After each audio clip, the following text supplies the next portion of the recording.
Hello all, and thank you for attending my presentation on societal issues in high school. Mental health is an often unspoken about and highly controversial topic.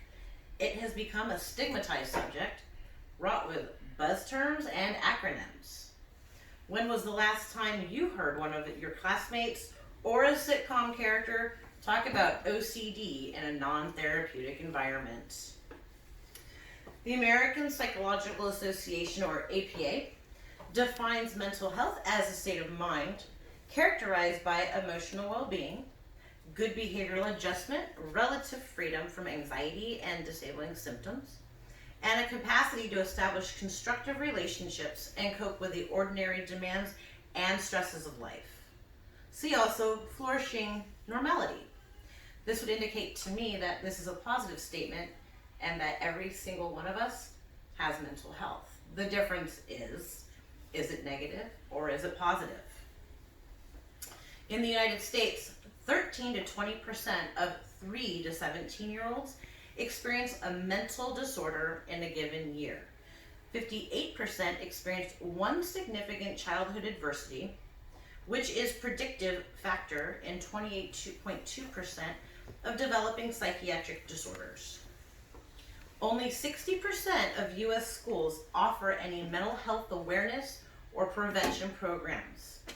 With the increase of high school shootings, awareness and prevention programs and for this common at-risk youth topic should be utilized 100% of all schools in the country. Currently, $247 billion US are spent annually to treat and bring awareness of the effect of mental health disorders and illnesses. Disruptions of mental health. Mental health issues negatively affect a small percentage of the population. However, they are linked to much bigger problems affecting the public domain, as they are not discriminatory. According to the Center for Disease Control and Prevention, mental disorders can last the lifespan of the individuals who suffer, indicating the importance of early detection of all social and ethnic populations affecting the lives of anybody, the individuals with whom these disorders intersect. Some environmental factors would be parental loss through incarceration, mental illness and financial hardship, sexual, physical, or emotional abuse, behavioral problems, aggression, violence, and bullying. The most common in high school is negative impact on success of education and social interaction with others.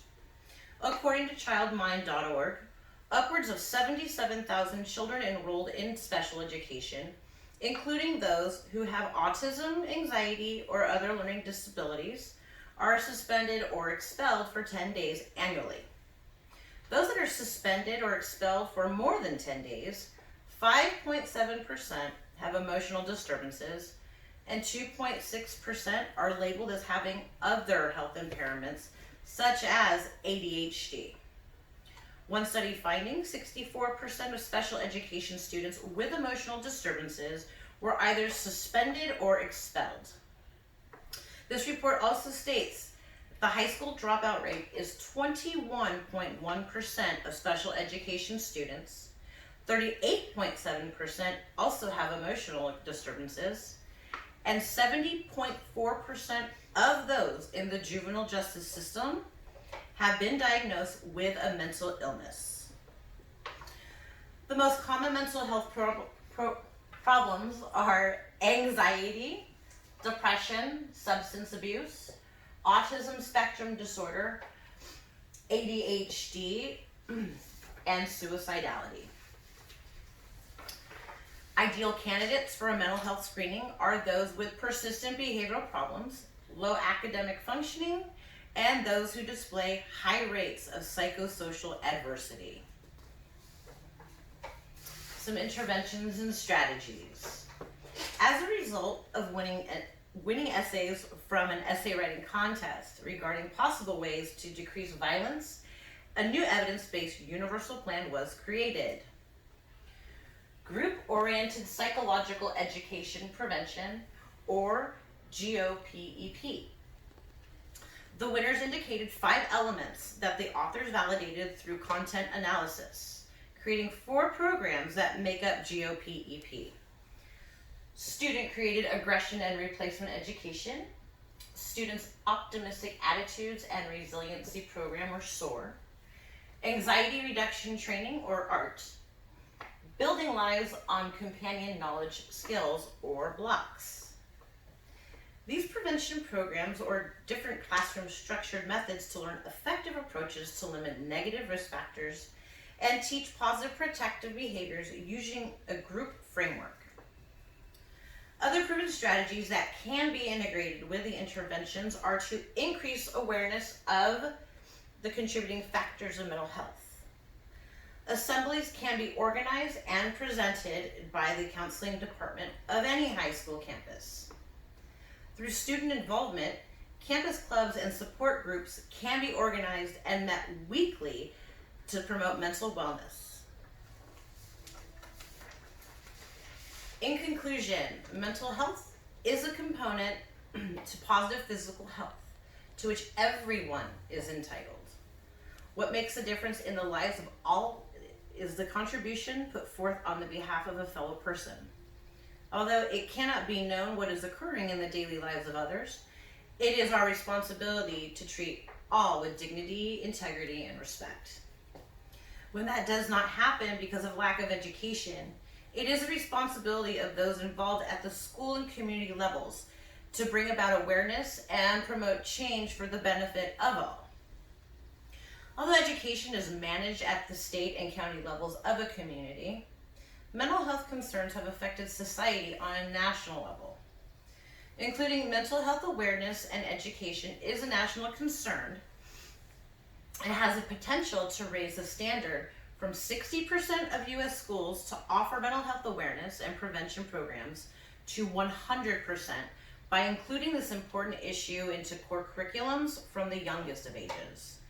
This is ultimately a proven method to eradicate mental health as a societal issue. Are there any questions? Yes. In order to educate and prevent, what is the youngest age that you feel that they should start teaching?